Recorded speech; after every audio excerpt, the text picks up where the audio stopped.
आप पहले भी दुर्ग जिले में रहे हैं, तब के दुर्ग में और अब के दुर्ग में कितना अंतर देखते हैं? इंस्टाग्राम वगैरह के जरिए जो गलत चीजें घरों तक पहुंच रही, उस पर भी कंट्रोल करने की कोशिश की जाए। शराब के बाद अब सूखा नशा छत्तीसगढ़ में तेजी से फैल।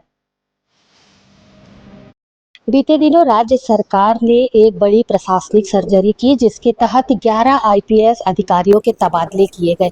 आपको बता दूं कि दुर्ग जिले के कप्तान जितेंद्र शुक्ला जी को जगदलपुर का प्रभार सौंपा गया है। वहीं दुर्ग जिले की कमान अब एसपी विजय अग्रवाल जी संभालेंगे। इस वक्त मैं विजय अग्रवाल सर के केबिन में मौजूद हूँ। उनसे कुछ सवालों को लेकर के आज हम बातचीत करेंगे और उनसे ये जानने का प्रयास करेंगे कि दुर्ग जिले में बेहतर पुलिसिंग को लेकर के विजय अग्रवाल किस तरीके से कार्य करेंगे। तो चलिए हम चलते हैं सर के पास और उनसे कुछ थोड़ी बहुत संक्षिप्त में जानकारी एकत्रित करते हैं। जिले के कप्तान विजय अग्रवाल इस वक्त मौजूद है। चूंकि उन्होंने पिछले दिनों दुर्ग जिले की कमान संभाल लिया, तो अब हम उनसे जानना चाहेंगे कि बेहतर पुलिसिंग को लेकर के दुर्ग जिले में किस तरीके के बदलाव अब देखने को मिलेंगे। सर, सबसे पहले सीजी भास्कर में आपका बहुत स्वागत है।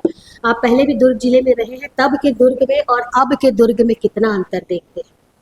देखिए, समय के साथ परिस्थितियां बदलती है और पुलिस के लिए चुनौतियां बढ़ती जाती है। वर्तमान में सोशल मीडिया, नशा और लॉ एंड ऑर्डर एक बड़ी चुनौती है और उस पर पुलिस तीनों ही एंगल पे काम करेगी। साथ ही जो सड़क एक्सीडेंट है, जिसकी वजह से प्रतिवर्ष काफ़ी लोगों की मौतें होती है, उस पर भी काम करेगी ताकि रिड्यूस हो सके। लगातार साइबर क्राइम हो रहे हैं। साइबर को लेकर के जितेंद्र सर जी भी थे, उन्होंने भी काफ़ी लोगों को जागरूक किया था। अब आप आए हैं तो कुछ नया देखने को मिलेगा। सर, आप किस तरीके से लोगों में जागरूकता फैलाएंगे? साइबर क्राइम प्रतिदिन चेंज होने वाला अपराध है, उसका पैटर्न प्रतिदिन चेंज होता है और लोगों को अवेयर भी किया जाएगा, हिदायत भी दी जाएगी। और साथ ही जो बच्चे हैं, सोशल मीडिया से जो प्रभावित हो रहे हैं, इंस्टाग्राम वगैरह के जरिए जो गलत चीज़ें घरों तक पहुंच रही, उस पर भी कंट्रोल करने की कोशिश की जाएगी। बलौदा बाजार में आप थे सर जिस वक्त, उस वक्त एक बड़ी घटना बलौदा बाजार में घटी थी। कैसे मेंटेन किया था, किस तरीके से आपने सारी व्यवस्थाओं को संभाला? बलौदा बाजार की घटना के बाद मैं वहाँ पदस्थ हुआ था और उस घटना के उपरांत इन्वेस्टिगेशन करके उसमें चालान पेश किए गए हैं और उसमें अभी ट्रायल शुरू हो गया है। चूँकि पूरा मैटर सब जुडिस है, मेरा ज़्यादा बोलना उचित नहीं होगा और एक टीम के रूप में काम करके चीज़ों को सामान्य करने की कोशिश वहाँ किए थे। शराब के बाद अब सूखा नशा छत्तीसगढ़ में तेजी से फैल। सूखा नशा की समस्या सभी जगह है, कहीं कुछ ज़्यादा है, कहीं कुछ कम है। इस पर कार्रवाई करेंगे। दुर्ग जिले में जिस तरीके से लगातार सड़क दुर्घटनाओं में इजाफा हो रहा है सूखे नशे को लेकर के, तो यहाँ पर विजय अग्रवाल जी ने आश्वासन दिया है कि सभी विषयों पर गंभीरता से कार्य किया जाएगा और निश्चित तौर पर एक बदलाव की तस्वीर दुर्ग जिले में देखने को मिलेगी।